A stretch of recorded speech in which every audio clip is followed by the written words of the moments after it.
Sir Noy, Telemoney to BPI po sana video tutorial. Kagagawa ko lang ng account sa BPI. Thanks po. Yun.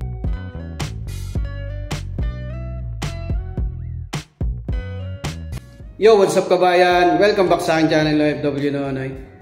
Bale, sunod ko pong i-share na video is kung paano mag-transfer, international transfer. Telemoney to BPI, international bank transfer. Para masagot natin yung tanong ni kabayan. Sir Noy, Telemoney to BPI po sana video tutorial. Kakagawa ko lang account sa BPI. Text po. Yan, shoutout po sa inyo kabayan. Siya rin po yung nag-message sa akin na kung paano mag-open account ng online sa BPI. So ngayon, tatransferan niya na po. Siya nga po pala, bago po kayong mag-transfer online, sisiguraduhin nyo pong active yung bank account na tatransferan nyo mga kabayan. Kasi may nangyari po dati na hindi na active yung bank account na transferan na. Kaya sisiguraduhin nyo po munang active. Palala ko rin, mag-ingat po kayo lagi sa mga nagme-message po sa messenger mga kabayan. Yung ginagaya po yung ano natin, Facebook natin. Na isi-secure nyo po yung details nyo, yung OTP, wag nyo pong bibigay kahit kanino. Kasi yung mismong bangko po, hindi po yung binibigay yung OTP. Hindi nila kinukuha po pala. Lagi po kayong mag-iingat. So, ayun lang, simulan na po natin. Yan, buksan nyo lang yung Telemoney apps nyo. Login lang po kayo. Yan, may update po pala yung Telemoney apps. Gagawan din natin ng video yan. I-close nyo lang yan. Tapos sa dashboard, punta po kayo dito, Telemoney transfer. Andyan po yung mga international beneficiary natin dinagdag. Meron tayong 150 Saudi Real dyan. Mag-add tayong bagong beneficiary. Click nyo tong add beneficiary. Yan, country. Type nyo lang dyan PH para mabilis. Currency. Philippine peso. Tapos type of service. Yan, pag bank transfer, account transfer po. Tapos bank name. Select bank name. Piliin nyo na lang yung bankong tatransferan nyo ito. BPI. Tingnan natin kung meron pang iba. So ito, Bank of the Philippine Island. Dito sa city, saka sa branch, state, default na po yan. Huwag nyo na pong baguhin. Okay na po yan. Click nyo na yung next.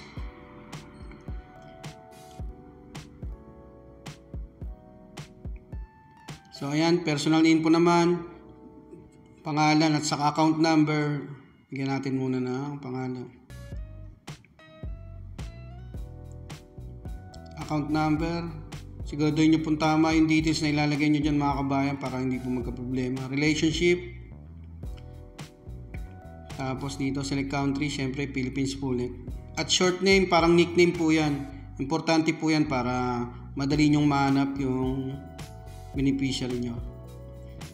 Pag okay na, double check nyo po muna, check nyo itong bilog na to, tapos click nyo na yung next.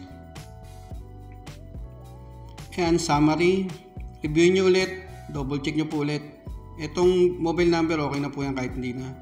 Tapos click nyo na yung confirm, magsisend ng OTP ang bangko, ANB. Ayan, successful na po. May tatawag po dyan, Telemoney, para sa activation ng beneficiary nyo. Pakinggan nyo lang kung ano ipipress. Arab National Bank to activate your beneficiary that has been defined in advance. No official entity will ask you to add a beneficiary or transfer funds to refund your money. Do you want to activate beneficiary ending with 2986626? To confirm, press 1. To cancel, press. The beneficiary has been successfully activated. Thank you for choosing ANB services. So ayan, activate na yung beneficiary natin. Balik tayo sa dashboard. Pagka hindi pa lumabas sa beneficiary, i-close nyo lang yung apps, tapos buksan nyo ulit. Balik tayo sa Telemoney transfer. Hanapin na natin ito. Ayan, kaya importante yung nickname eh. Lagay na natin yung amount dito. 14 Saudi Riyal po yung charge international transfer. Kaya ibawas na natin. 135 na lang. Tapos purpose.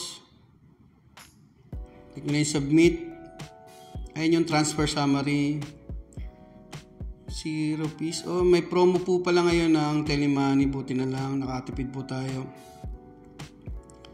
I-cancel natin, itodo na po natin, 150 na lang. Total 0 piece naman po ngayon. O pala, may message po pala sa SMS na free po sila ngayong buwan. Ayan, nadagdagan. Click nyo na yung submit. So ayan, transfer summary. Nakalagay po dyan, P0. Click nyo tong bilog na yan.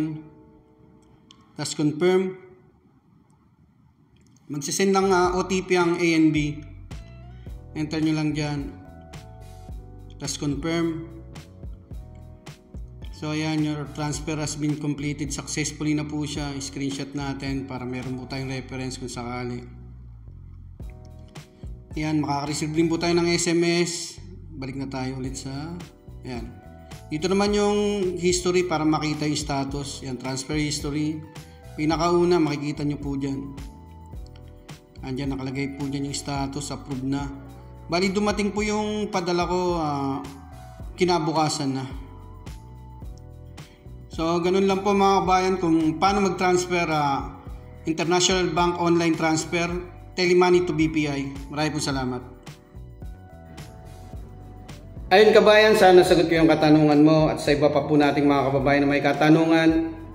Mag-message po kayo sa aking Telegram account, doon na lang po tayo magsasagot para makaiwas po tayo sa mga nang-i-scam sa Messenger. Lagi ko itong ulitin, mag-iingat kayo sa paggamit ng online transfer apps.